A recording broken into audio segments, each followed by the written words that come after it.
ಸೂರ್ಯ ನಮಸ್ಕಾರ daily practice ಮಾಡೋದ್ರಿಂದ ಏನೆಲ್ಲ ಉಪಯೋಗಗಳಾಗುತ್ತೆ? ಸೊ ಸೂರ್ಯ ನಮಸ್ಕಾರ ಅಂದರೆ ನಾವಿಲ್ಲಿ ಆ್ಯಕ್ಚುಲಿ ಸೂರ್ಯನಿಗೆ ನಮಸ್ಕಾರ ಮಾಡ್ತಾ ಇರಲ್ಲ. ಸೊ ನಮ್ಮೊಳಗಿರೋ ಸೂರ್ಯ ಅಂದರೆ ನಮ್ಮ ಮೈ ಯಾವಾಗಲೂ ಬೆಚ್ಚಗಿರುತ್ತೆ. ಸೊ ಹೀಟ್ ಅಂತ ರಿಪ್ರೆಸೆಂಟ್ ಆಗುತ್ತೆ.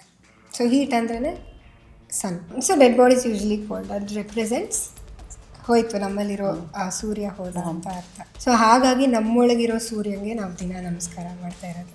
ಸೊ ಇಲ್ಲೇನಾಗುತ್ತೆ, ಒಂದು ಸೈಕಲ್ ಬರುತ್ತೆ, ಸೂರ್ಯ ನಮಸ್ಕಾರದ್ದು ಒಂದು ಸೈಕಲ್. ಸೊ ಆ ಸೈಕಲಲ್ಲಿ ನಿಮಗೆ ಇಡೀ ಬಾಡಿಗೆ ಎಕ್ಸಸೈಸ್ ಇರುತ್ತೆ. ಅಲ್ಲಿ ನೀವು ಲೆಗ್ಸ್ ತೊಗೊಬೋದು, ನೆಕ್ಸ್ಟು ಸೊಂಟ, ಅಪ್ಪರ್ ಬಾಡಿ, ಸೊ ಇಡೀ ಬಾಡಿಗೆ ಎಕ್ಸಸೈಸ್ ಆಗುತ್ತೆ. ಸೊ ಅದರಿಂದ ನಮ್ಮ ದೇಹ ಕೂಡ ದೃಢ ಆಗುತ್ತೆ. ಇನ್ನೊಂದು ಏನಂದರೆ ಇದು ನಮ್ಮ ಲೈಫ್ ಸೈಕಲ್ನ ರೆಪ್ರೆಸೆಂಟ್ ಮಾಡುತ್ತೆ. ಸೊ ಇಲ್ಲಿ ಒಂದು 12 ಆಸನ ಇದೆ. ಸೊ ಫಸ್ಟ್ 4 ಆಸನ ಏನು ಮಾಡ್ತೀವಿ, ವಾಪಸ್ ಬರ್ತಾನೋ ಅದೇ ಆಸನ ರಿಪೀಟ್ ಆಗುತ್ತೆ.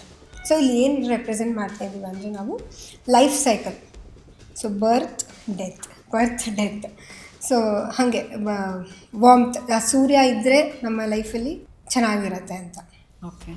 ಒಂದು ಸಲ ಆ ವಾಮ್ತನ್ನ ನಾವು ಕಳ್ಕೊಂಡ್ರೆ ನಮ್ಮ ಜೀವನ ಏರುಪೇರು. ಹಾಗಾಗಿ ದಿನ ಸೂರ್ಯ ನಮಸ್ಕಾರ ಮಾಡೋದ್ರಿಂದ ನಮ್ಮ ಆರೋಗ್ಯನೂ ಚೆನ್ನಾಗಿರುತ್ತೆ, ನಮ್ಮ ದೇಹನೂ ದೃಢವಾಗಿರುತ್ತೆ, ನಮ್ಮ ಮನಸ್ಸು ಕೂಡ ಕಾಮಾಗಿರುತ್ತೆ.